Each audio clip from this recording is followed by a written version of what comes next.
사도신경으로 신앙을 고백하겠습니다. 전능하사 천지를 만드신 하나님 아버지를 내가 믿사오며 그 외아들 우리 주 예수 그리스도를 믿사오니 이는 성령으로 잉태하사 동정녀 마리아에게 나시고 본디오 빌라도에게 고난을 받으사 십자가에 못 박혀 죽으시고 장사한 지 사흘 만에 죽은 자 가운데서 다시 살아나시며 하늘에 오르사 전능하신 하나님 우편에 앉아 계시다가 저리로서 산자와 죽은 자를 심판하러 오시리라. 성령을 믿사오며 거룩한 공회와 성도가 서로 교통하는 것과 죄를 사하여 주시는 것과 몸이 다시 사는 것과 영원히 사는 것을 믿사옵나이다. 아멘. 기도드리겠습니다. 사랑과 은혜가 충만하신 하느님 아버지, 오늘도 이렇게 귀한 주일을 허락하심에 감사합니다. 비록 온라인이지만 우리가 이 시간을 정해 주님 앞에 나아오게 하신 감사합니다. 주님, 우리가 얼굴을 보지 못한 지 1년 반이 되었습니다. 하지만 우리 아이들에게 주님을 향한 사랑을 식어지지 않도록 인도하여 주시옵소서. 우리 아이들의 건강을 지켜주시고 생각과 마음을 지켜주시옵소서. 날마다 주님과 동행하는 귀한 아이들로 자리 잡을 수 있도록 허락하여 주시옵소서. 말씀 전하시는 목사님의 신원을 강건하게 하여 주시옵소서. 우리 선생님들에게 사랑부 아이들을 위한 기도가 끊이지 않도록 인도하여 주시옵소서. 감사합니다. 사랑합니다. 예수님의 이름으로 기도드렸습니다. 아멘.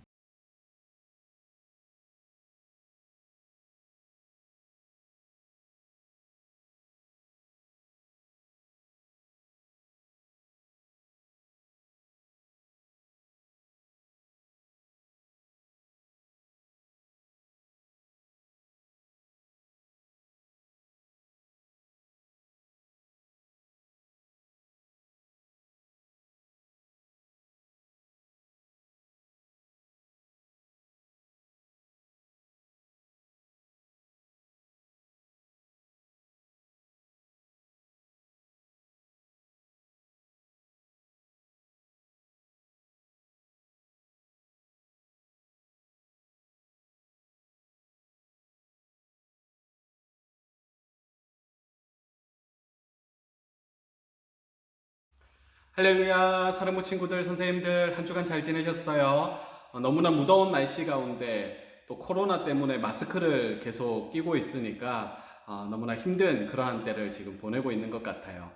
그렇지만 우리 친구들, 선생님들 어디에 있든지 늘 힘을 내시고 또 이 때를 잘 이겨내기를 주님의 이름으로 응원하고 기도합니다. 오늘 말씀은 우리 창세기 아브라함의 이야기를 하려고 하는데요. 소중한 아들을 아끼지 않은 아브라함이라는 제목으로 말씀을 살펴보려고 합니다. 우리가 잘 아는 것처럼 이 아브라함은 자녀가 없었어요. 결혼을 했지만 나이도 들었지만 아이가 없었습니다. 그래서 하나님을 통하여서 하나님께로부터 아이를 갖게 될 것이다 라는 약속의 말씀을 받게 되죠. 그리고 아브라함이 100세가 되던 때에 사람 나이로 100세가 되었을 때에 이제 하나님의 약속대로 말씀대로 사라가 아내가 이제 아들을 낳게 되는데요. 그 아들의 이름이 바로 이삭입니다. 오늘 본문은 이렇게 100세에 낳은 이 아들, 하나밖에 없는 이 아들, 너무나 귀하고 사랑스러운 이 아들을 하나님께서 이제 나에게 바쳐라 라고 이렇게 말씀하실 때에 그 아브라함의 그 하나님의 말씀에 어떻게 반응하는지를 오늘 본문은 말씀하고 있는데요. 하나님께서는 이 너무나 아브라함과 사라가 100세의 아들을 낳았으니 이 100세에 얻은 이 아들을 보고 너무나 행복하지 않았겠습니까? 그리고 자녀가 많다면 다르겠지만 그것도 이 100세에 정말 아브라함과 사라 사이에는 유일한 아들인 이 이삭을 보고 있자니 너무나 사랑스럽고 너무나 귀하다라는 거죠. 그러던 어느 날 아브라함을 하나님께서 이렇게 부르시면서 오늘 본문 2절에 보면 이렇게 말씀하세요. 내 아들, 내 사랑하는 독자 이삭을 데리고 모리아 땅으로 가서 내가 내게 일러준 한 산, 거기서 그를 번제로 드려라. 아브라함이 하나님의 이 말씀을, 음성을 듣고 나서 어떤 기분이었을까요? 아마 하늘이 무너지는 그러한 기분이지 않겠습니까? 너무나 큰 충격에 잘못 들은 건 아닌지, 정말 꿈이 아닌지 그렇게 생각할 정도로, 또 하나님이 변하셨나?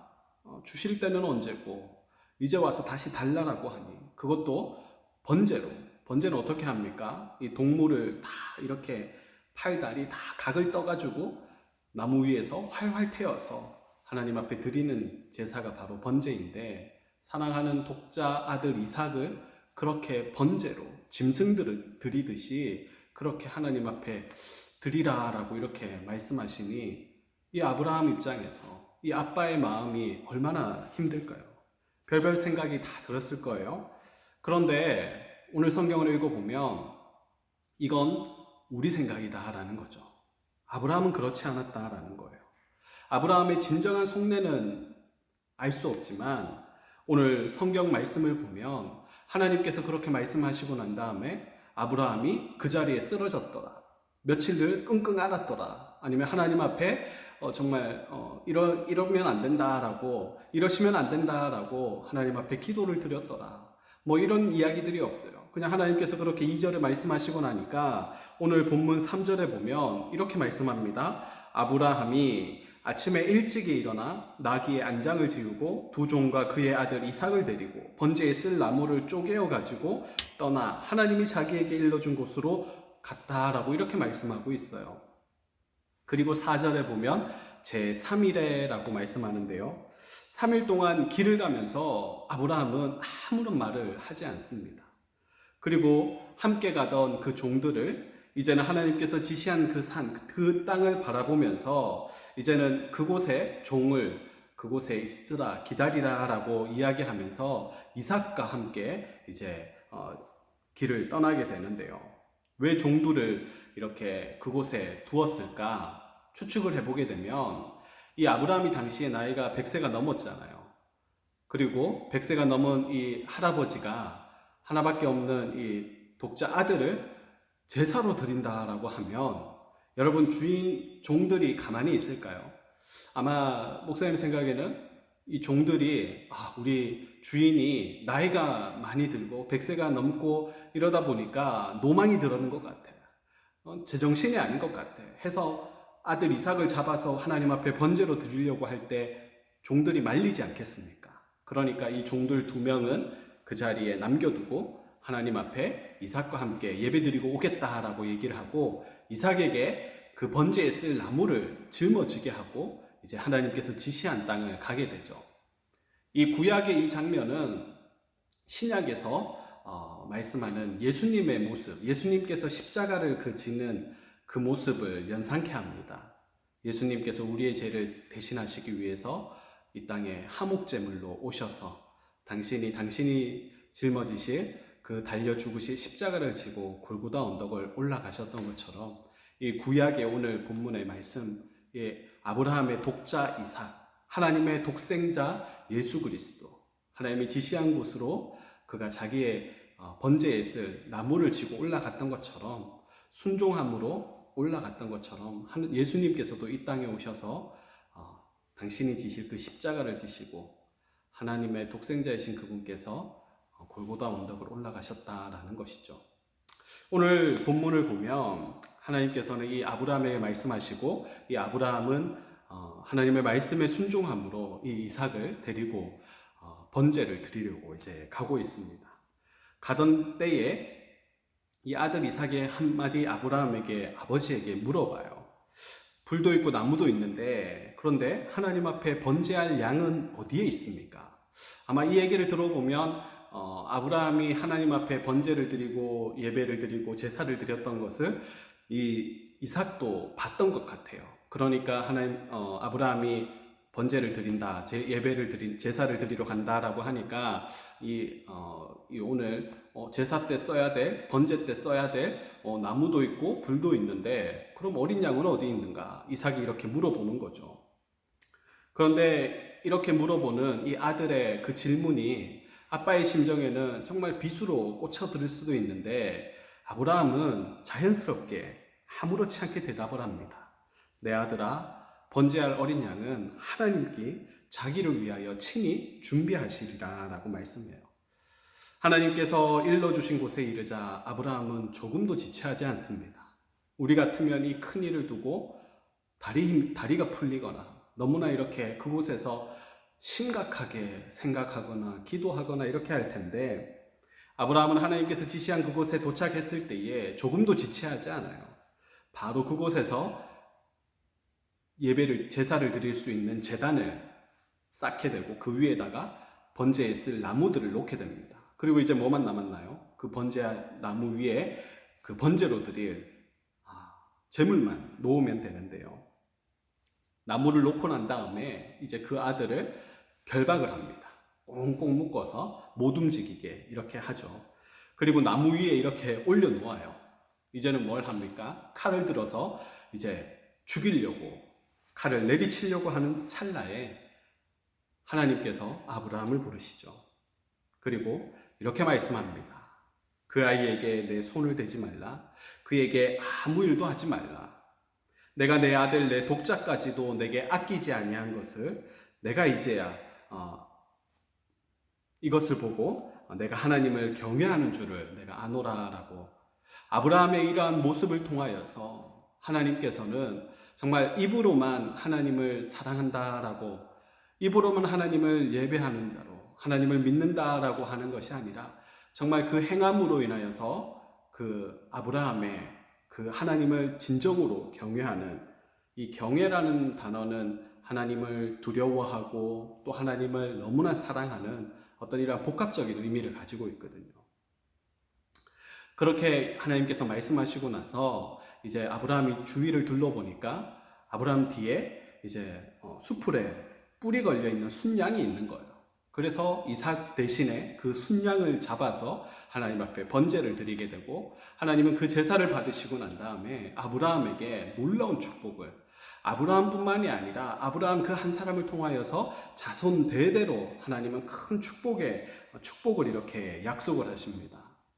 사랑하는 친구들, 아브라함에게 가장 귀한 것은 무엇일까요? 아마 우리가 생각할 때는 이삭이다라고 이야기할 거예요.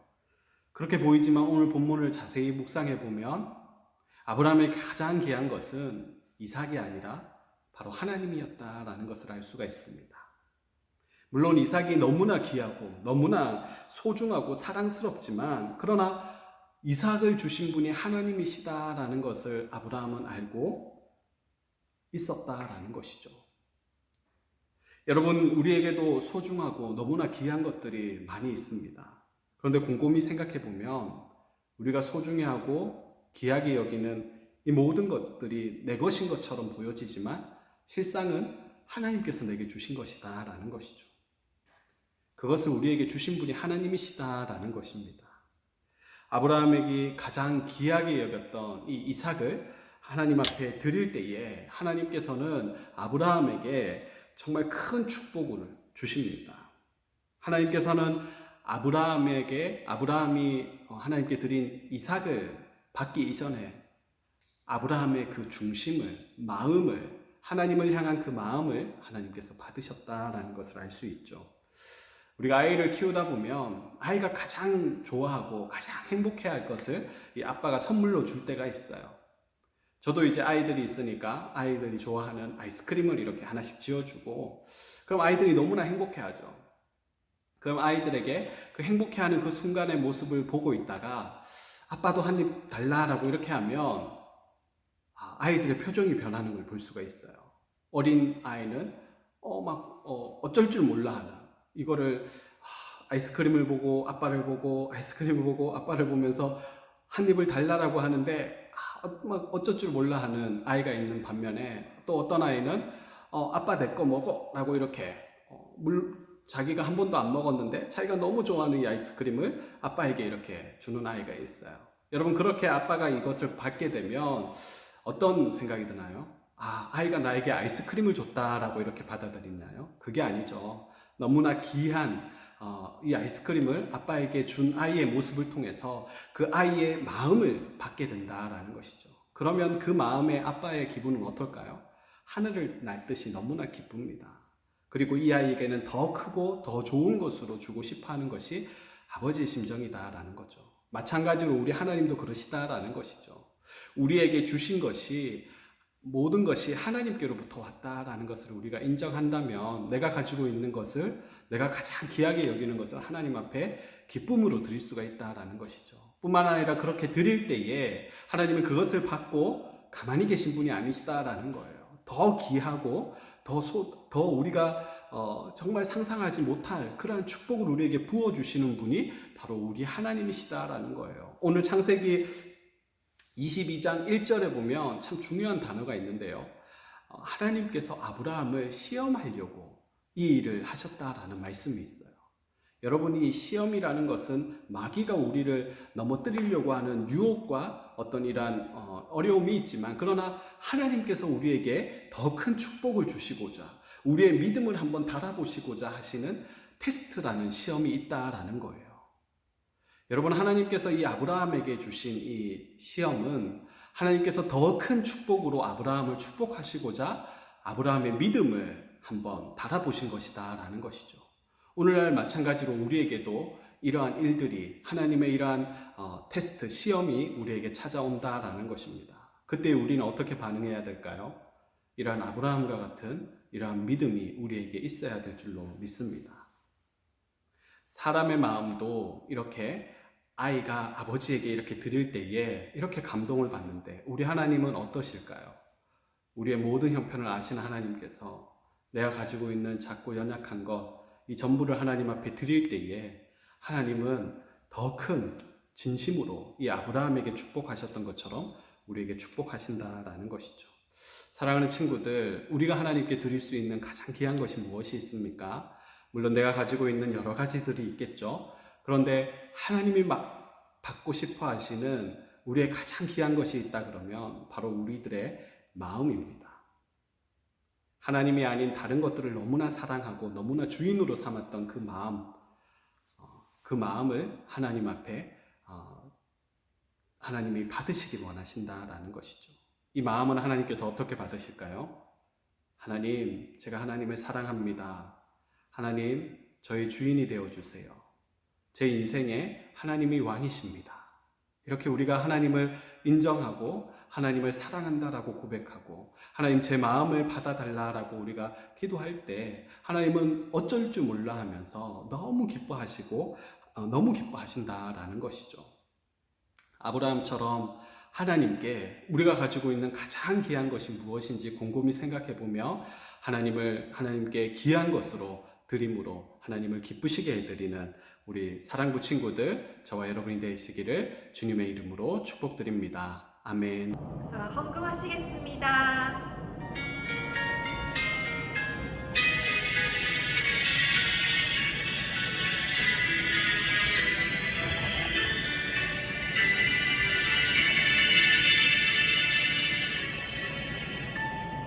지금 내가 가진 것을 하나님께 드립니다.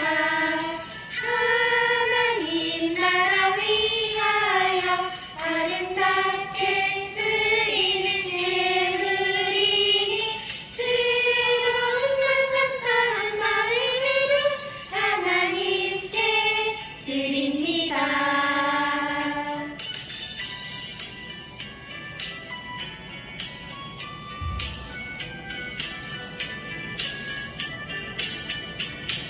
지금 내가 가진 것을 하나님께 드립니다. 하나님 나라 위하여 아름답게 쓰이는 예물이니 즐거운 감사한 마음으로 하나님께 드립니다. 감사한 마음으로 하나님께 드립니다. 하나님 아버지, 오늘 아브라함이 가장 귀한 것을 하나님 앞에 드린 모습을 통하여서 하나님, 우리의 삶의 모습을 돌아봅니다. 내가 가지고 있는 것 중에 가장 귀한 것이 무엇인지 한번 곰곰이 생각해 보게 하여 주시옵소서. 이미 하나님께서 가장 귀한 독생자 예수 그리스도를 우리를 위하여 주셨는데 하나님 이 큰 것을 받고도 이 큰 것을 통하여서 내가 구원이라는 영원한 영생이라는 이러한 새 생명을 받았는데 하나님 내가 가지고 있는 이 땅의 것, 이 작은 것을 하나님 앞에 드리지 못하는 이 아버지 믿음 없음을 주님 불쌍히 여기시고 우리에게 큰 믿음 허락하여 주셔서 아브라함처럼 기쁨으로 하나님 앞에 드릴 수 있는 우리 모든 사랑부 친구들 다 되어지게 하여 주시옵소서. 무더위 가운데 코로나 가운데 여러 가지 어려운 부분들이 있지만 늘 주님 함께하여 주시고 지켜주셔서 어디에 있든지 하나님의 날개 아래 머물게 하여 주시옵소서. 한 주간도 그렇게 하나님 붙드시고 지켜주시옵소서. 귀한 예물 구별하여 하나님 앞에 올려드린 손길을 주님 받아주시고 하나님 귀한 것으로 하나님 함께하여 주시옵소서. 한 주간 그렇게 하나님 은혜 베풀어 주시기를 간절히 소망할 때에 우리의 주인이 되시는 예수님의 이름으로 감사하며 기도드리옵나이다. 아멘. 하늘에 계신 우리 아버지여, 이름이 거룩히 여김을 받으시오며 나라가 임하시오며 뜻이 하늘에서 이루어진 것 같이 땅에서도 이루어지이다. 오늘 우리에게 일용할 양식을 주시옵고 우리가 우리에게 죄 지은 자를 사하여 준 것 같이 우리 죄를 사하여 주시옵고 우리를 시험에 들게 하지 마시옵고 다만 악에서 구하시옵소서. 나라와 권세와 영광이 아버지께 영원히 있사옵나이다. 아멘.